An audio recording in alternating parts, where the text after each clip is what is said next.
A very good evening to you all, respected doctors. It's indeed my pleasure and privilege to welcome you all at IPCA for this very interesting webinar by a very learned and respected faculties of the country. It's my absolute honor and proud privilege to welcome today's dignitaries from heaven on earth, that is Kashmir. We at IPCA are honored to have such a wonderful authorities on cardiology and medicine with us today. I welcome a moderator for today's webinar, a highly respected cardiologist in the Valley, Professor Dr. Nisar Ahmad sir. Nisar Ahmad Tramboo sir. Sir is a professor and head at Department of Cardiology at SKIMS Hospital at Srinagar.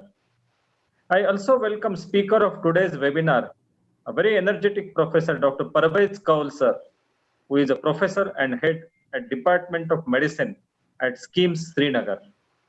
And sir will be speaking on a topic, hypertension with COVID-19. I also welcome, always smiling, Professor Dr. Khursheed Aslam Khan sir, a professor of cardiology at SKIMS Srinagar. Sir will be speaking on a topic, hypertension with cardiovascular disease. Friends, it's my proud privilege to welcome a moderator sir for today's program, Professor Dr. Nisar Ahmad Tramboo sir. Professor Dr. Nisar Ahmad Tramboo sir is MD Medicine and DM in Cardiology. As I said, Professor is the head at Department of Cardiology of Sher-e-Kashmir Institute of Medical Sciences, Srinagar. And sir's areas of interest are interventional cardiology. Sir is doing a lot of research in Valley. Ongoing research projects includes tirofiban in myocardial infarction, incidences of congenital heart disease, complete heart block clinical spectrum in Kashmir Valley. Sir has studied the etiopathogenesis of various conduction system disorders in the valley. And Professor Dr. Nisar sir is involved in both non-invasive and invasive cardiac procedures, which includes TEE, cardiac care, and pacemaker implantation. It's my honor to welcome Professor Dr. Nisar Ahmad Tramboo sir. And with this, I hand over the session to Professor Dr. Nisar Ahmad Tramboo sir for further proceedings. Sir, please.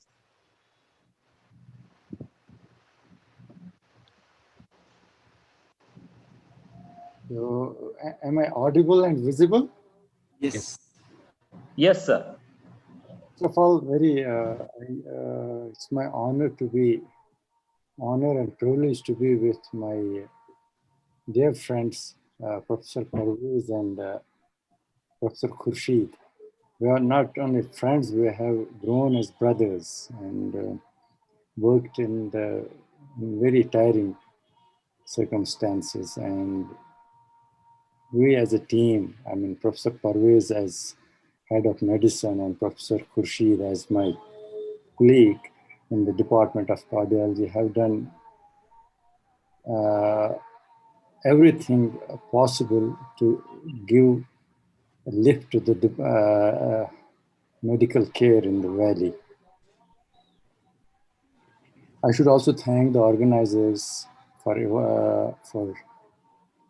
holding this virtual seminar on a very interesting and very hot topic.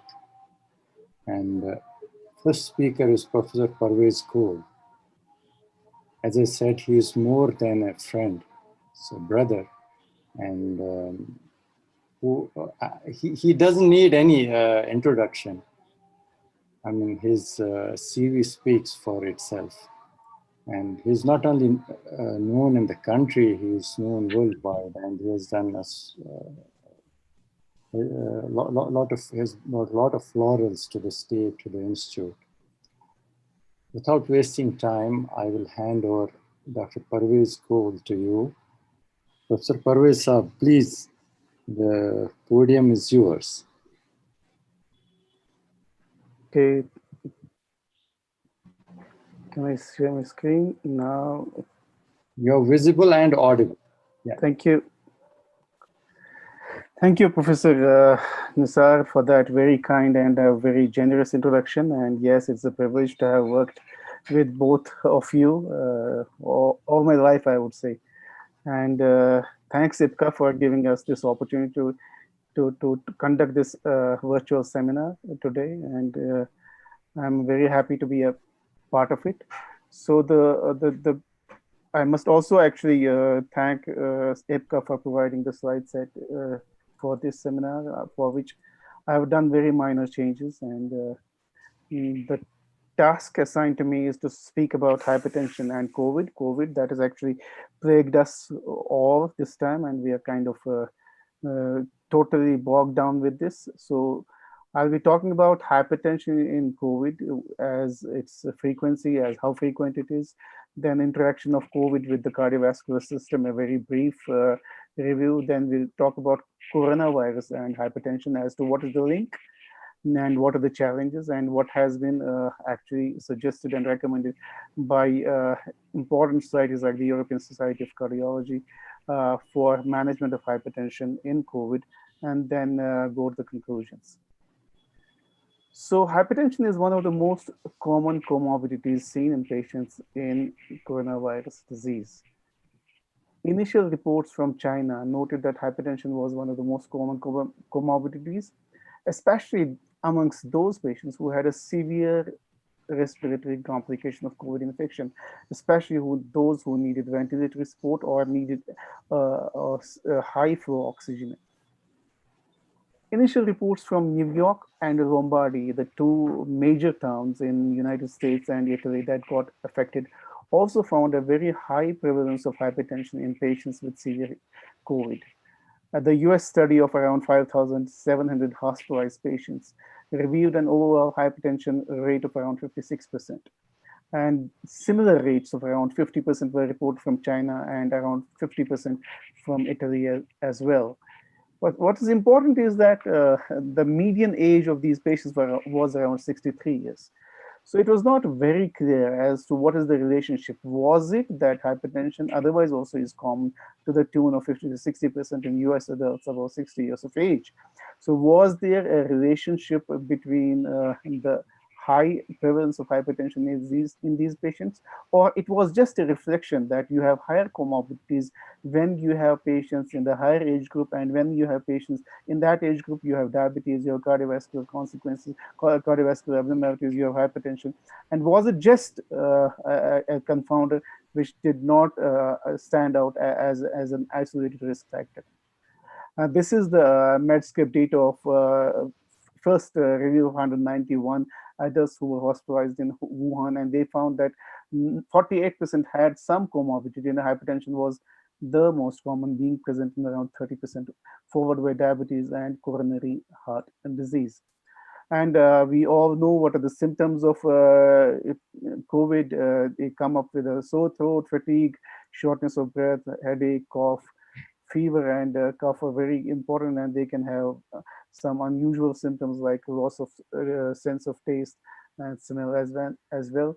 Runny nose is somehow not very common in them, and sometimes we have seen diarrhea, and in our patients we have seen a greater frequency of diarrhea than is reported elsewhere.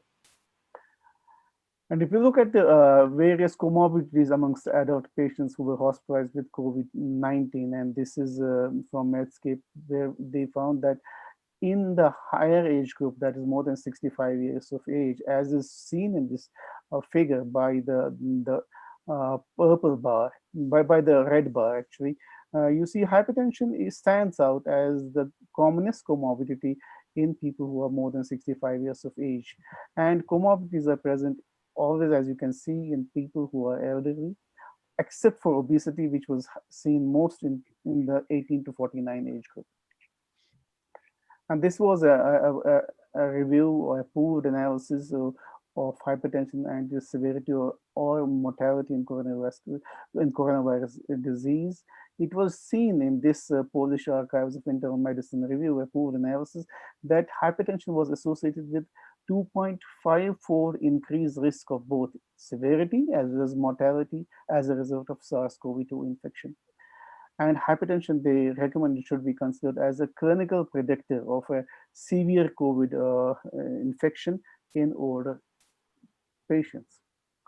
This is the data from the Indian Heart Journal as to the prevalence of hypertension amongst Indian adults. This was a study done, which was published last year in July August 2019, and it was blood pressure was recorded about in about 180,000 participants, and it was seen that the overall prevalence of hypertension was 30% in men and around 23% in females. And once it was adjusted for the census population and the WHO reference population, it was around 29% in males and 32% in females. So in India, you have nearly 1 in 3 adults is having hypertension, and that is a lot of influence on the discussion that we are carrying out today on SARS-CoV infection and hypertension. And this was one of the reports in the Ahmedabad Mirror, where they found that 71% of COVID-19 patients who had died in Gujarat had a comorbidity associated. So, and one of the commonest comorbidity was hypertension. Either mental illness, diabetes, and hypertension were the common comorbidities. In another recent paper from Rajasthan, unfortunately, we don't have very many data from the country, but in another paper from Rajasthan, it was reported that hypertension was present in 14% of the patients, that initial patients that they saw in SMS hospital, Rajasthan and Jaipur. And this was data from the JAC, and they showed looked at the prevalence of other cardiovascular disease in patients with COVID-19, and this was pooled analysis, meta-analysis, and they found that hypertension was a very frequent comorbidity in patients with severe COVID infection, and it ranged from as low as 6.5% to as high as 34% in certain studies. And as you can see, there are other comorbidities also present.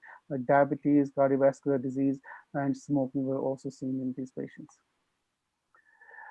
If mortality of patients was actually correlated with the history of cardiovascular disease with or without elevated troponin T levels, in this paper it was found that once the two were present, that was there was a combination of underlying cardiovascular disease and elevated troponin, the mortality was as high as 70%, compared to only a 7% mortality if the two were not present at all. And if one of the factors was present, if there was normal troponin, but there was a history of a previous cardiovascular disease, it was 13%. Whereas if we had no history of a cardiovascular disease, but there was an elevated troponin, the mortality was around 40%.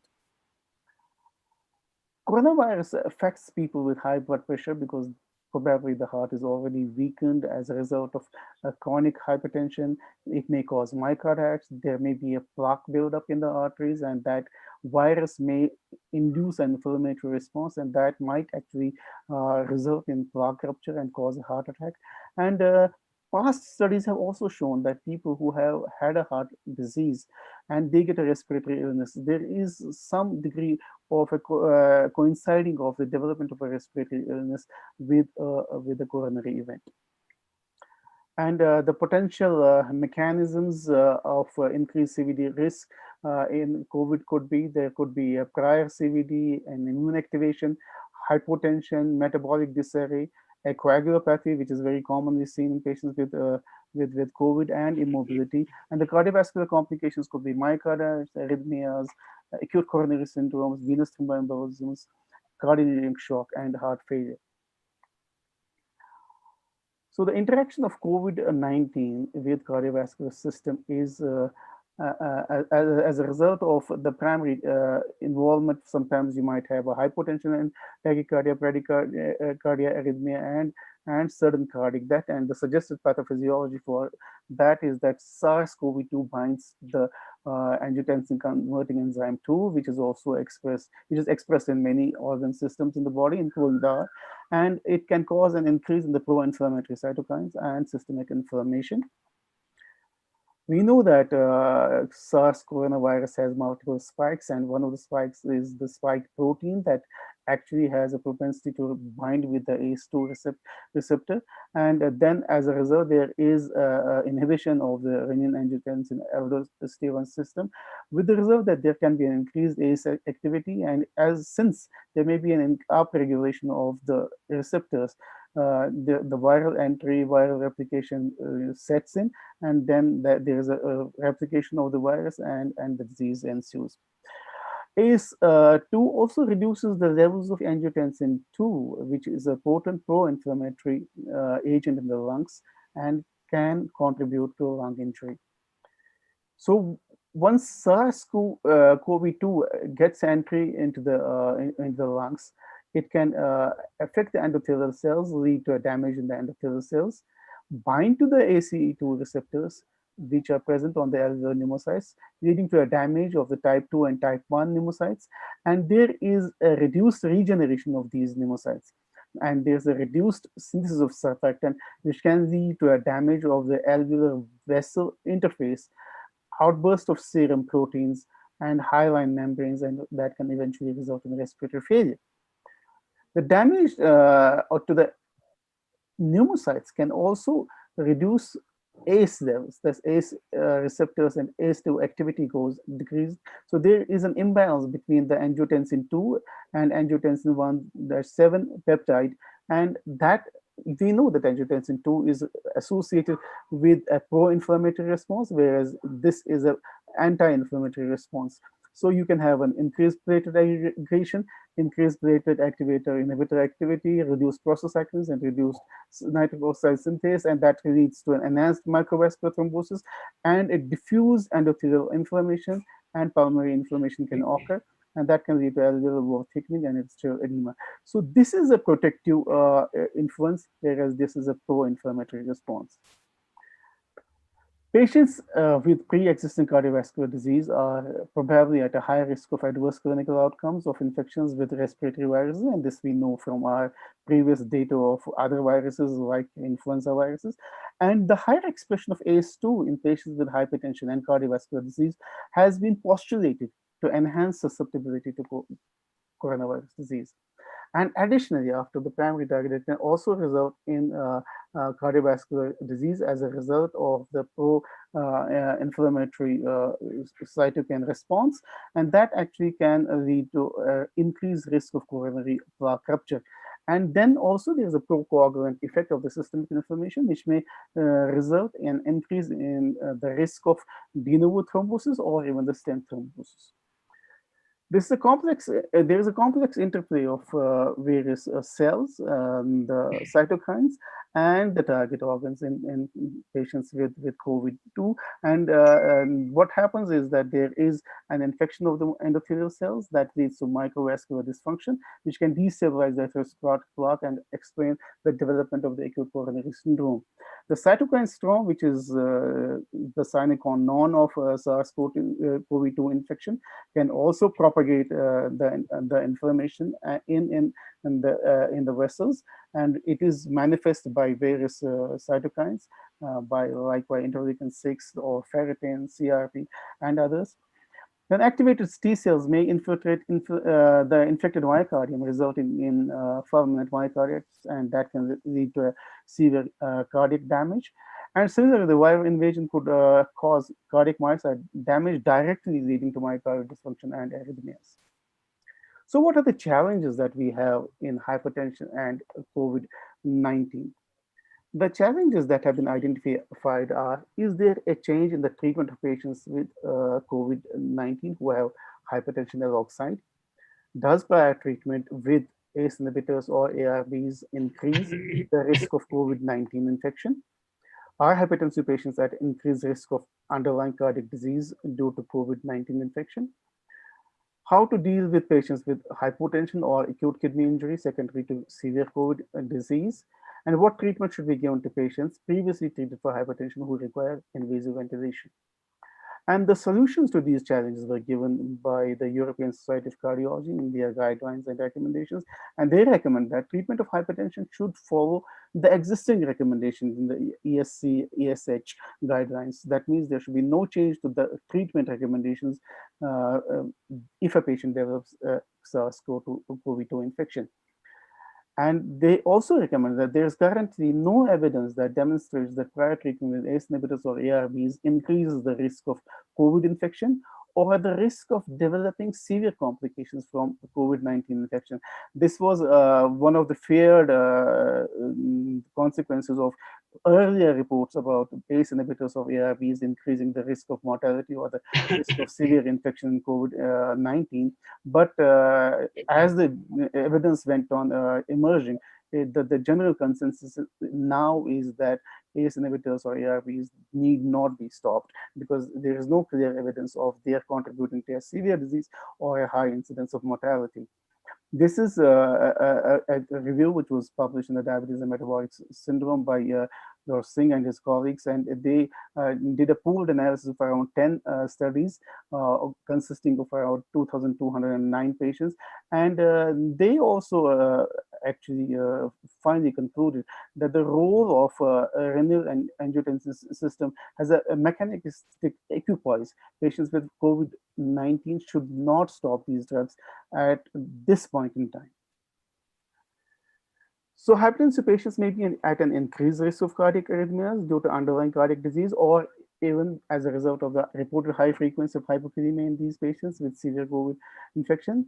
And antihypertensive treatment may need to be temporarily withdrawn in patients who are acutely ill, as a result may have hypotension or acute kidney injury secondary to severe COVID infection.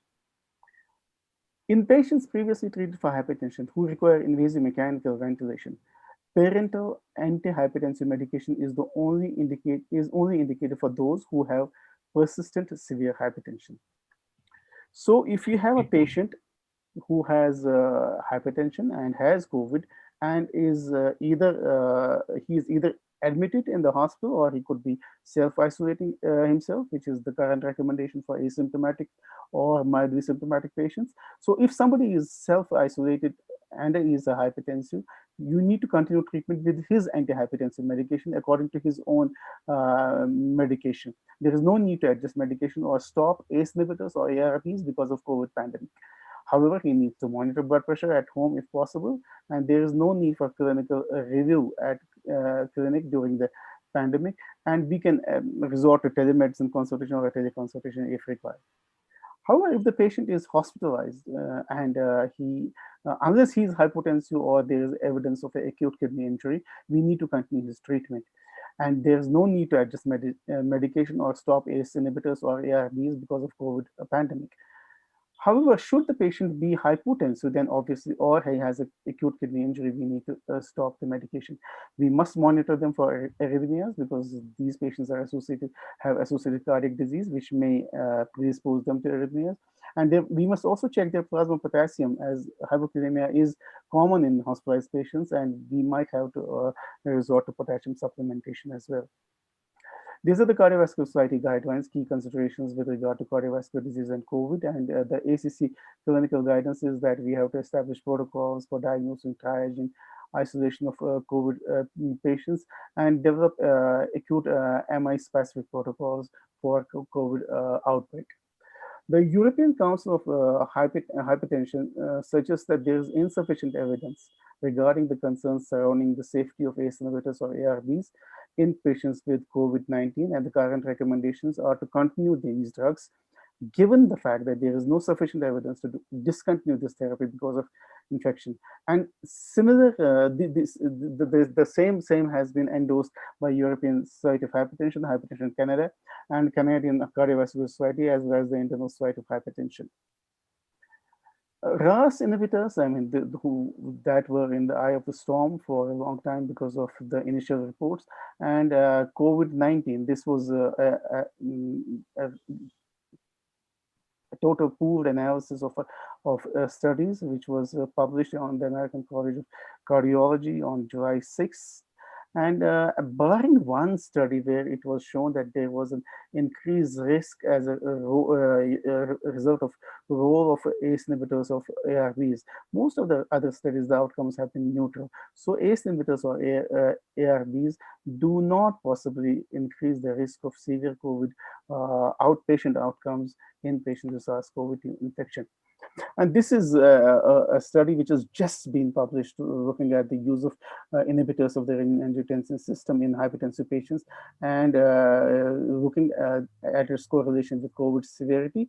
It was a systematic review and a meta-analysis of around 18 studies with nearly 17,000 patients.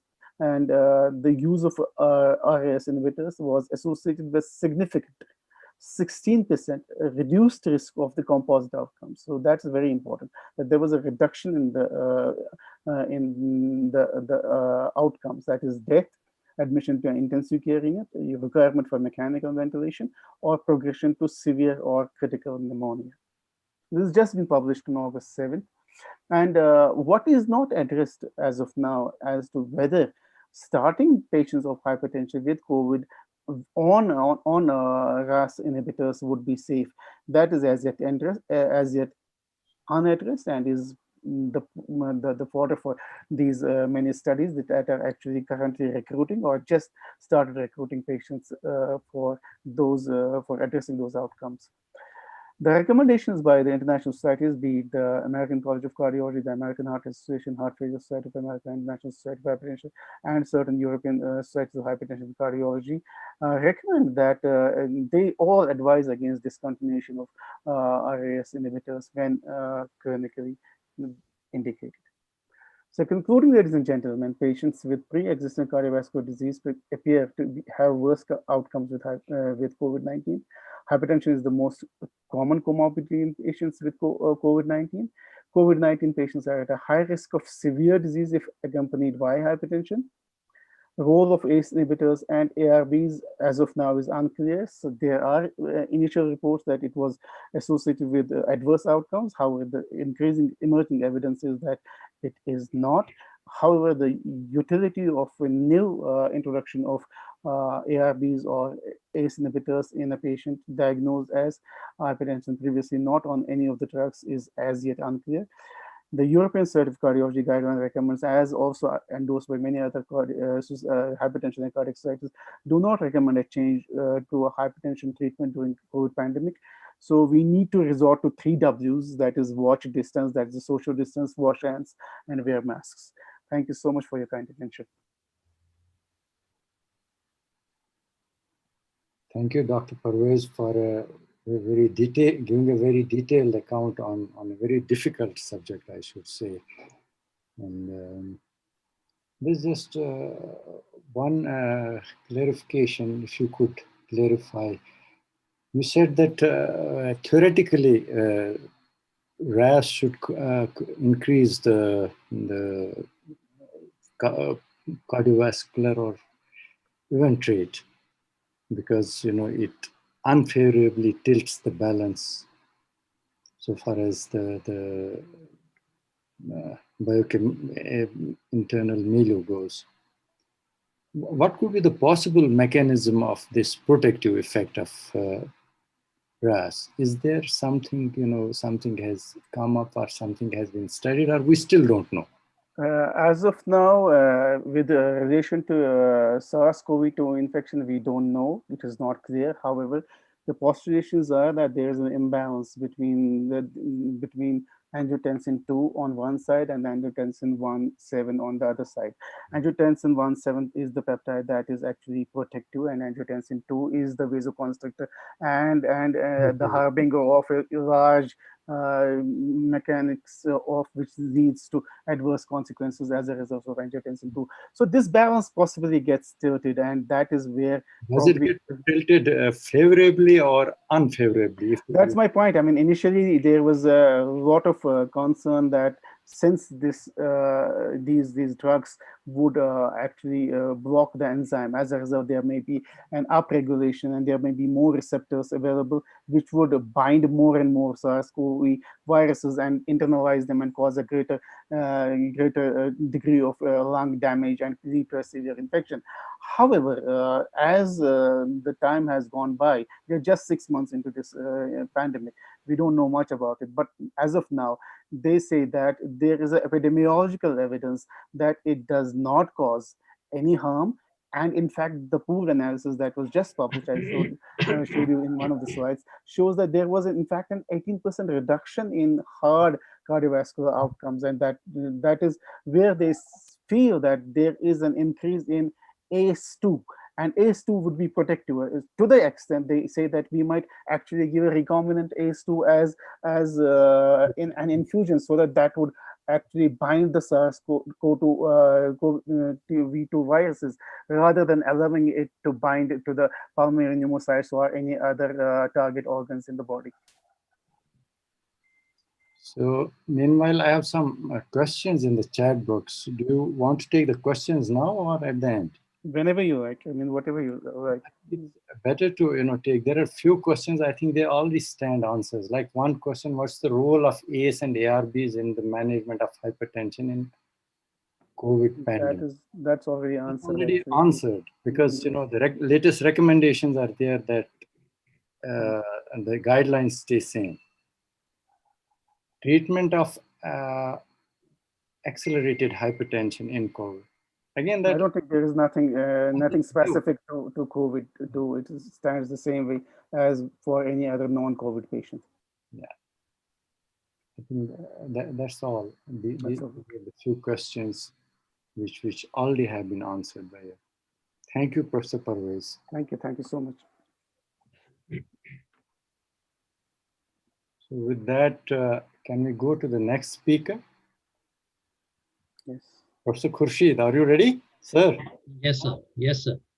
So let me have the honor of introducing Professor Khursheed Aslam. He has been my lifetime buddy, and we have studied together, we have worked together, and now I'm at the twilight of my career, and Professor Khursheed has already recently superannuated, and I don't have words to express about the abilities of Professor Khursheed. I think it was said that whenever you, as about the beginning, that whenever you see Khursheed Saab, he's always smiling. I think that's my introduction to this noble and gentle soul. His topic of the day is hypertension and with cardiovascular disease in the COVID era. Professor Khursheed, the show is yours, and you please can take the mic and proceed.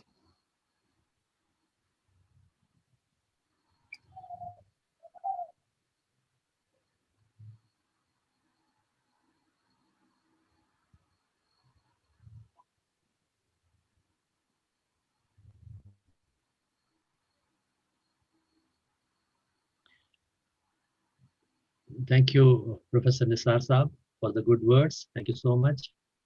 And thank you, organizers, for giving me this opportunity to speak here. I think after hearing Professor Parvaiz with that illuminating talk, which is a hot burning topic under prevailing circumstances, my talk, on the contrary, is a routine one, which most of you have often gone through, and it's a day-to-day talk. But then it will be kind of a quick review of the things happening around. And I will be talking about hypertension vis-a-vis the cardiovascular involvement. And this is the WHO 2020 report that this hypertension is the most common cause of premature death worldwide, and this is growing. And by 2025, estimated around 1.5 billion people would be suffering from hypertension. And hypertension, you know that virtually involves all systems, most of the systems of the body, either directly because of its adverse effects or also by way of the drugs which are given for hypertension, causing adverse effects in the body. And this is the slide. I think this is clinically also what we see in our day-to-day practice.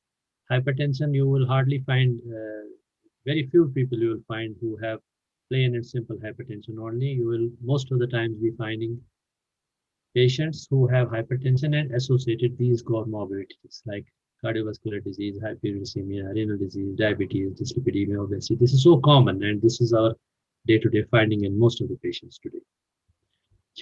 And if we see what is happening as far as the socio-economic aspect is concerned, that the disability adjusted life years, how it has doubled from 1990 till 2016, and by 2020 it has further gone up.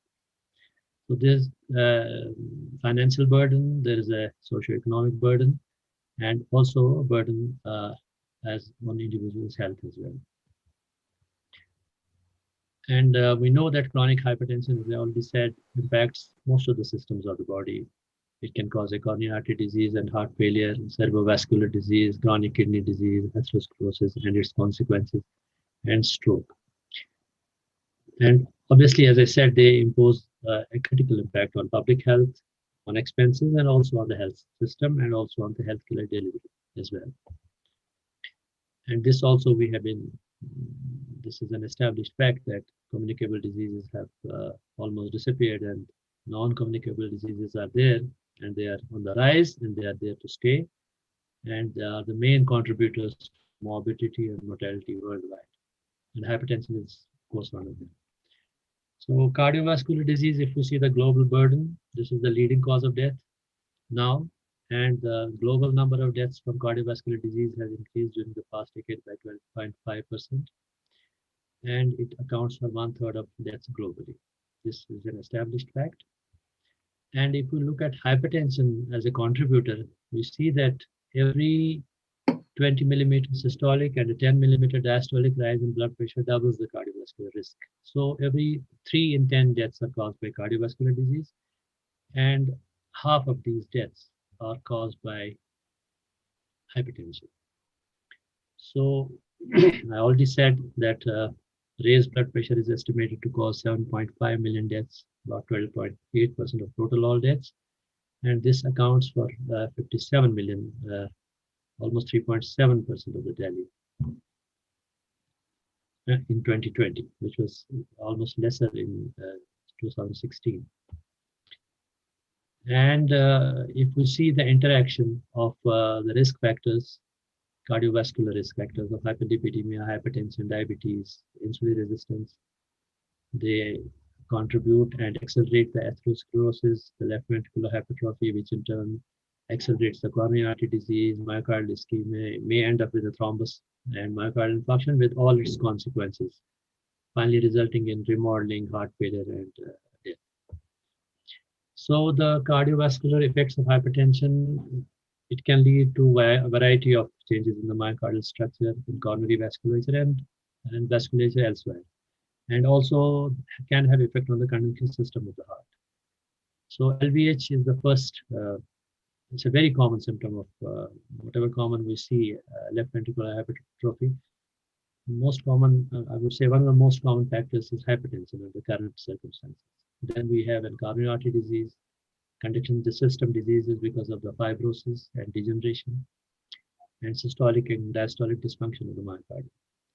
So complication which manifest clinically as angina, MI, arrhythmias, especially atrial fibrillation. Atrial fibrillation is one of the most common causes of one of the most common causes of atrial fibrillation currently is hypertension, and also congestive heart failure. Well, this is the cardiovascular. This slide has been repeatedly projected that every 20 systolic and a 10 millimeter diastolic rise in blood pressure, you have a doubling effect on the mortality. If we look at the pressure of 115/75 and we compare it with a pressure of 170 by 105, see, it doubles up at every step, and there's almost an 8-fold increase once the blood pressure goes up. So hypertensive heart disease, as I already said, is a left ventricular hypertrophy, which may progress on to heart failure, and heart failure has different categories. Heart failure with preserved ejection fraction, heart failure with reduced ejection fraction, and a new entity which has come up is a heart failure with a mid-range ejection fraction. I'll talk about it. Then coronary artery disease and arrhythmias. Of course, atrial fibrillation is the commonest arrhythmia, which is a component of hypertensive heart disease. So, heart disease, staging of the hypertensive heart disease has been proposed. Degree 1 is a diastolic dysfunction only, and there is no left ventricular hypertrophy. This basically reflects a change in the compliance or a decrease in the compliance. And the second degree would be a left ventricular diastolic dysfunction, which is associated with left ventricular hypertrophy, and here a component of increased resistance comes up. And then you have a component, degree 3 is a clinical heart failure with a preserved ejection fraction.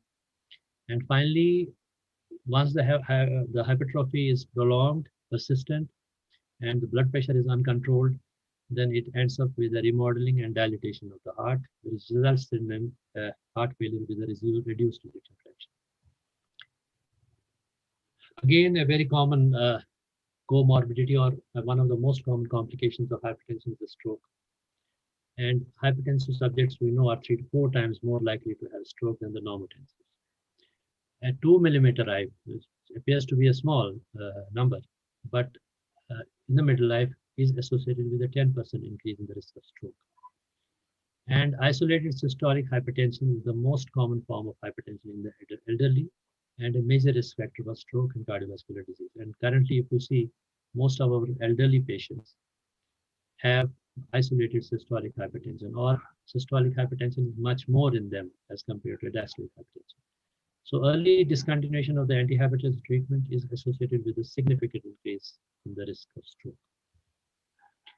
And these were the two landmark studies, intra-heart, which looked at the risk factors in a huge population across different countries of the globe, found that 25% of the population attributable risk of myocardial infarction was accounted by hypertension. And another study wherein 1.2 billion people were studied, they found that 43% of the cardiovascular free effect were lost due to hypertension from the age of 30 onwards. So what leads to these arrhythmias and the cardiac effects because of hypertension? Basically, again, renin-angiotensin aldosterone system activation results in myocardial fibrosis. And this is the pathogenic mechanism which finally results in atrial fibrillation also, and also the other bad effects on the left ventricular myocardium. So the common coexisting cardiovascular conditions with a risk of adverse events, including sudden death, is an interplay of hypertension, congestive heart failure, atrial fibrillation, and coronary artery disease. And if we see, most of them will have a common factor, which would be hypertension. So how does atrial fibrillation happen in hypertension? There are different theories, but the commonest one is that you have, because as a result of hypertension, you have left ventricular hypertrophy, which results in a left ventricular systolic and diastolic dysfunction. And then you have, because of that, you will have increase in the left atrial pressure and size, and followed by left atrial hypertrophy and fibrosis, as I said, because of the activated renin-angiotensin aldosterone system. Then the inflammatory markers and other oxidative stresses would come in. Ultimately, there is a atrial structural and electrical remodeling, which finally results in atrial fibrillation. And this, in turn, not only leads to morbidity, but also is an important factor in causation of stroke because of hypertension. Similarly, ventricular arrhythmias can also happen, no, not very common, can happen because of hypertension, because of myocardial hyperperfusion. As a result of left ventricular hypertrophy, myocardial hyperperfusion can happen. There is a left ventricular hypertrophy, there is microvascular angina because of hypertrophy again. So these all can lead to asymptomatic ventricular arrhythmias. Some people have proposed that this can cause a twofold increase in the mortality. So the European Society 2018 and 2016 guidelines propose that hypertension increases the risk of heart failure by 2 to 3 folds. and probably accounts for about 25% of all cases of heart failure. And as I said earlier on, the three categories of heart failure with preserved ejection fraction to begin with, followed by a new entity, which is a heart failure with mid-range ejection fraction, which is an ejection fraction between 40 to 49%. And then followed by an ejection fraction, which is a reduced ejection fraction, less than 40%. So it's a new category. Ejection fraction is more than 40%, but certain unique factors of features of this kind of ejection fraction, the mid-range fraction, is that these people are usually young males, and they respond well to beta blockers as compared to those people who have a preserved ejection fraction. And these patients also respond, it has been proposed, they also respond to the newer drugs like the sacubitril valsartan combinations. So this category has, if it progresses to a preserved ejection fraction category, then the patients have a better outcome. But if it worsens to a low ejection fraction category, then the outcome obviously becomes worse. So drugs, as you all know, this is the algorithm, and these are the drugs, the ABCD of hypertension. And A is again angiotensin converting enzyme inhibitors, then angiotensin receptor blockers, B is the beta blockers, C is the calcium blockers, and D are diuretics. So the algorithm is invariably now what we see most of the times in our clinical practice, and has also been shown by the guidelines. Initially, most of the time you start with two drugs, one pill having two drugs, a combination of ACE or ARB or a diuretic. Unless, of course, you have a patient who is elderly, who has a systolic blood pressure of less than 150, and in that case, you may start with a single drug. But invariably, what we find currently in our clinical practice is most of the patients may require a two-drug combination from the word go. Then you have step two, it's a triple combination of ACE, ARB, calcium blocker, and a diuretic. All these are FDA approved combinations now. Then you have a step three where you add one more drug, MRA inhibitor. This is the spironolactone. And this also is added in cases of resistant hypertension. You can also add another diuretic or some alpha blocker or a beta blocker. And you already know that beta blockers have been downgraded from the hypertension guidelines in recent times and replaced by ACRBs, diuretics, and calcium blockers.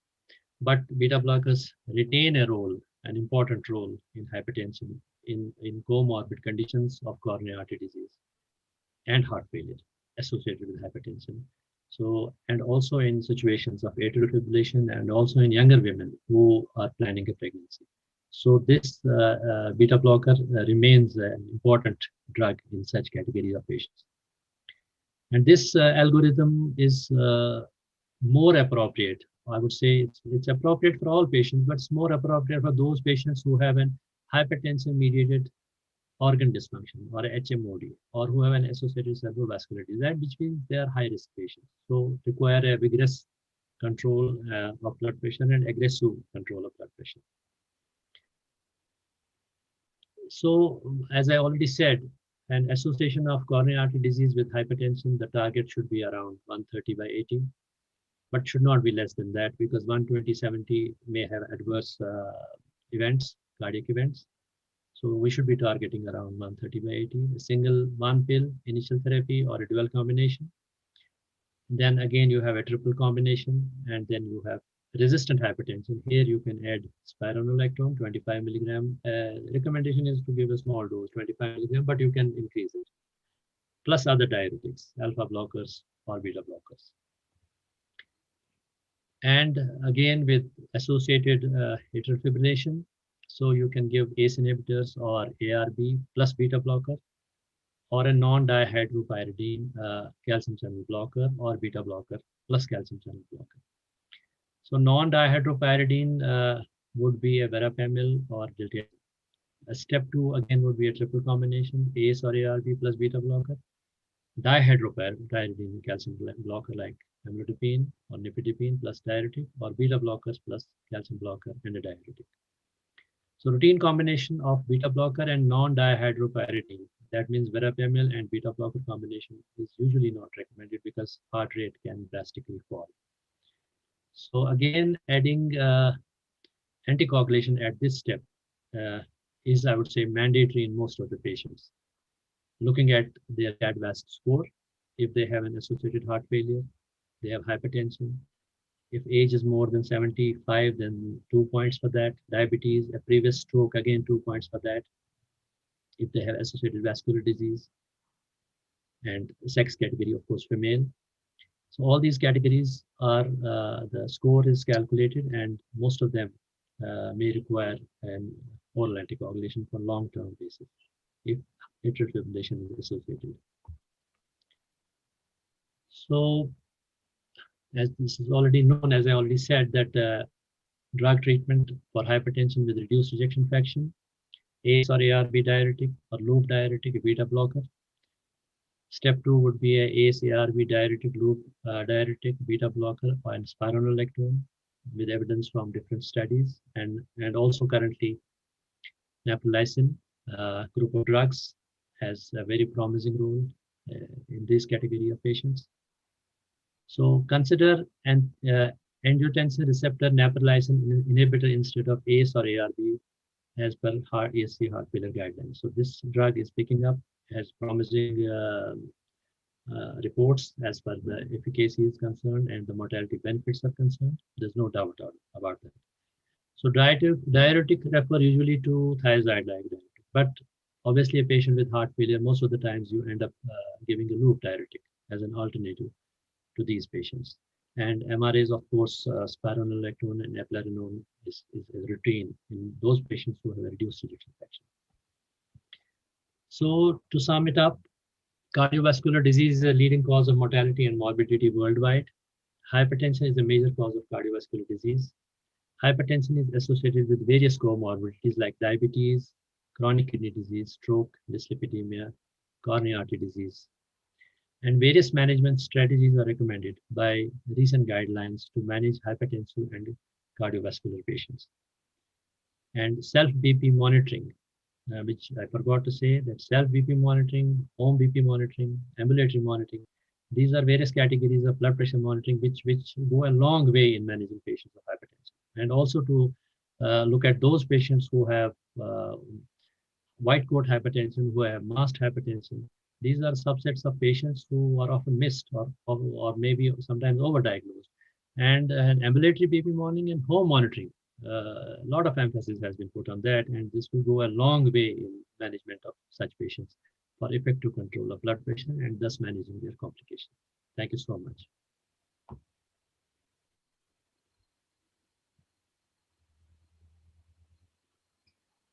Thank you, Professor Khursheed Saab, for refreshing our knowledge of hypertension and its cardiovascular effects.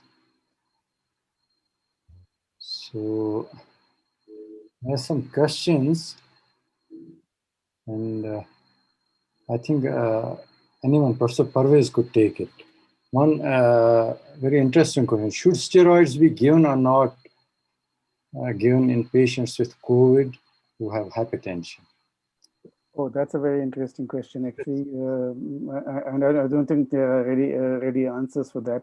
But nonetheless, so of the various agents that we have available for COVID-19, the only drug that has been conclusively proved to have a mortality benefit is dexamethasone in the Oxford trial. Apart from that, the antivirals talk of remdesivir, talk of favipiravir, talk of hydroxychloroquine, or talk of any other agent, they are not conclusively known to have shown a definite mortality benefit. Remdesivir is actually used so widely now.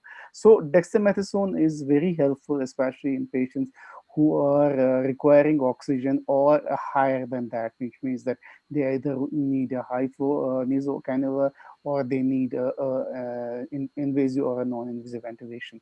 So dexamethasone has come after that Oxford trial, is more of a routine use. However, one of the minuses of dexamethasone use is that you might, of any steroid use, is that you might have an increase in hypertension. And if that is so that you're not able to manage it, in that case, we might use other agents. And for that, tocilizumab is one agent which has been used to take care of the cytokine storm. I would personally prefer to use dexamethasone because it's an inexpensive agent and can be very easily monitored in our and actually gotten by anybody. So I would rather give steroids. Small dose is, we generally give 6 milligrams of dexamethasone, which is not a very big dose. And unless there are too high spikes which we cannot manage, I would rather tend towards giving it rather than not giving. There's another question from our teacher, Professor Yusuf Saab. Okay. Wants to know about role of NOACs. If patient has hypertension and there is an indication of NOACs. That's for me or Khursheed sir? Any of you can take that. And so it is in the context of COVID or it is otherwise? Yeah, COVID. Okay. So in the context of COVID, I mean, sir, thanks for asking that question, sir. We have a general understanding that patients hospitalized for acute medical illness are at an increased risk for venous thrombosis for up to 90 days after discharge. So whenever as somebody is hospitalized, he receives one of the standard anticoagulants in terms of pharmacological thromboprophylaxis. Generally, we use low molecular weight heparin, or we might use regular unfractionated heparin as well. However, once we, that can actually mean that we have to scale it up if there is evidence of thrombosis, or we believe that there is a strong evidence of a diffuse pulmonary thrombosis, which is known to have occurred in patients with COVID.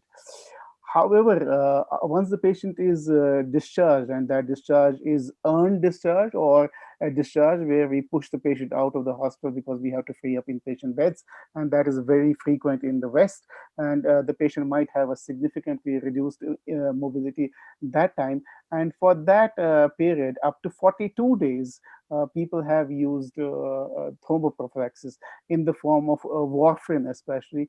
And this has been especially used in patients who have an additional risk factor for venous thrombosis, like an advanced age, presence of a comorbidity, an active cancer, or an elevated D-dimer, which is more than 2 times once the patient is admitted in during his hospitalization. And once we talk of the post-discharge thromboprophylaxis, it can be anything, and most of the people have used warfarin, and there are people who have used NOACs also, keeping in view that that NOACs do have some drug interactions with certain agents that have been used for as antiviral agents for like lopinavir, ritonavir was used, tocilizumab has been used. So they have some interactions with avexaban and rivaroxaban. Taking that into consideration, taking that into stride, there are people who have used NOACs for up to 42 days after discharge of a patient with COVID. I think that should answer. I think you have explained it in a detailed manner. I think Professor Professor Yusuf Saab must have got satisfied. Thank you. I have one question for Professor Khursheed Saab. What would be your BP? What would you advise the patients? What should be their BP targets for different population subsets like diabetes, patients with heart disease, and elderly people? So,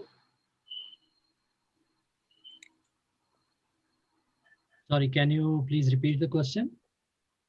What would be the BP targets, blood pressure targets for different patient subsets? Elderly, number 1. Number 2, patients with comorbidities like hypertension, ischemic heart disease or cardiovascular disease, and patients with CKD. Yeah, across all comorbid conditions, they have proposed, the AHA has proposed that for CKD, coronary artery disease, the target should be around 130 by 80 to 85. But in elderly populations, there is some controversy. The one of the school of thoughts is that 130, 85 should be target for them also, as if you go by the sprint trial. They said that aggressive lowering of blood pressure is good in elderly patients also, even those who are 80-year-old. But at the same time, there is also a risk of postural hypotension in them and other comorbidity and as the consequences of that. So some easing of say a 130/85 would be, but sprint trial proposes 120/80 in even in elderly patients, which possibly is too stringent criteria, I would say, for very elderly above 80 years of age. But as far as other conditions are concerned, since diabetes was not studied in sprint, most of the guidelines propose 130/85 in chronic kidney disease and in those who have history of stroke and those who have diabetes.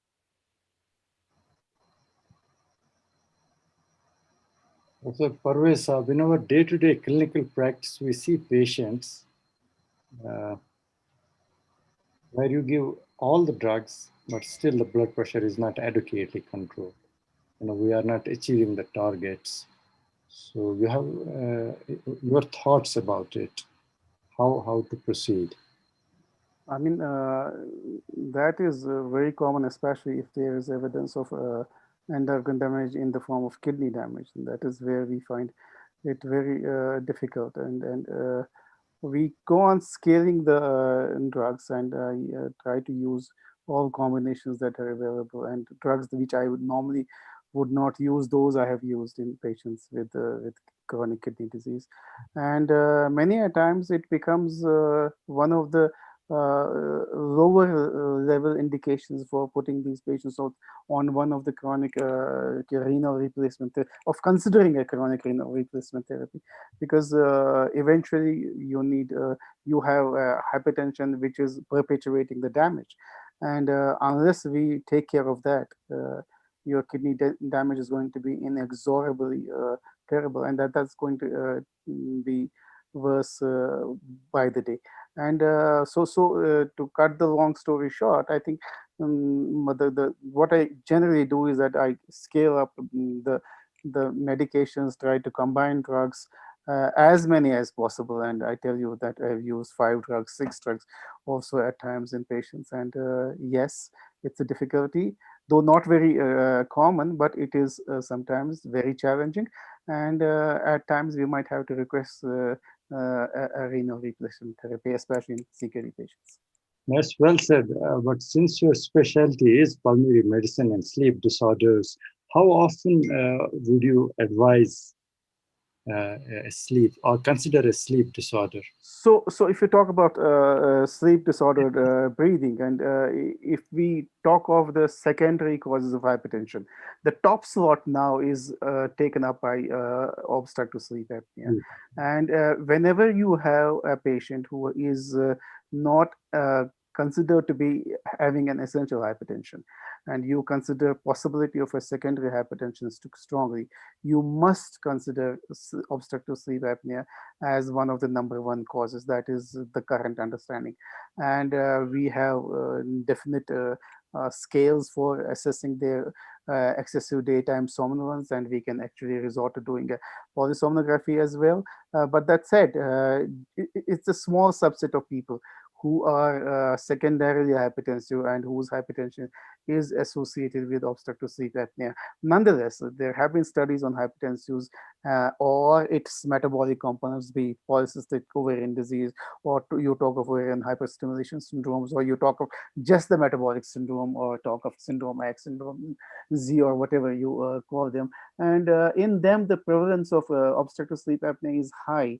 And in them, concomitantly, you might have a hypertension which is not controlled. And at times, you might have cardiac arrhythmias associated, which might be just corrected by putting them on a CPAP machine. Correcting the sleep disorder. So I'm trying to look at the chat box if there are any further questions from the, yeah. So there's one question. short-term dexamethasone use for 6 days should not lead to rise in blood pressure. So considering the benefit of COVID, it should not be withheld in patients with hypertension. I think you have already answered that question. I agree with that. I totally agree with that. Yes, I would give it even if it does cause slight increase in hypertension as well. Give a survival enhancing drug. Yes, yes, that is important. So, Professor Khursheed Sahab, you have any other comments or? So I think that's it. No more comments. What do you think is the role of ambulatory blood pressure monitoring, on a community? And how applicable is it? How practical is it? And yes, actually, two things have come up, and they are strongly reinforced by guidelines also, like home BP monitoring and an ambulatory monitoring. First time hypertensives whom you want to, whether you want to put them on treatment, you don't want to put them on treatment. Sometimes it's not possible. They come as white coat hypertensions. You don't know how to decide. In those circumstances, ambulatory BP monitoring has been recommended. And also, ambulatory monitoring helps detect those patients who are non-dippers. And this is a very important subset of patients who have mortality, high mortalities. Those you can identify these subset of patients and who require an aggressive treatment. Likewise, sometimes you can pick up a masked hypertension, which you have not picked up in your OPD. He comes as a normal blood pressure, and you put him on an ambulatory, you can definitely pick up such a patient. Also, although home monitoring is also equally good, but then there are some fallacies with the home monitoring, especially the type of device you used, how do you record the blood pressure, and all those factors, because you have to do it yourself or one of the family members has to do it.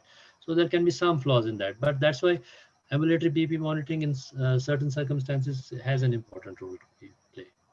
Do you think technology is going to help us? We have smart devices, smart watches. Certainly, yes. I think in coming days, coming years, Yes. I think technology will definitely play. Absolutely. So the take-home message from this seminar is that high blood pressure is a risk factor of severe COVID disease. That's one. And we don't need to change any treatment, hypertension treatment. There is no change of treatment protocols in hypertension. So recommendations stay same. So treatment for hypertension is same, be it COVID or non-COVID. And ACE inhibitors and ARBs, there is some evidence that they have a protective effect. They have a salutary effect on the outcomes. So they need not to be stopped or withheld. With that, I can hand over the mic to the organizers. Mr. Anshul. Thank you. Thank you so much, sir. Yeah, it's a very good evening once again to you all, respected doctors. It was indeed a treat to listen to both the faculties today, Dr. Parvaiz sir as well as Dr. Khursheed Aslam sir. They made topics so simple, lucid, and interesting. So my heartfelt thanks to both of you, sir. Thank you. My sincere thanks to Professor Dr. Nisar Ahmad Tramboo sir for wonderfully moderating webinar and gliding the session very smoothly. My heartfelt thanks to you also, sir. And finally, I am thankful to you all viewers from all across the country for logging in for this webinar and making it a very successful. Thank you so much. Take care. Stay safe. Thank you, sir. Thank you. So much. Thank you so much. Thank you.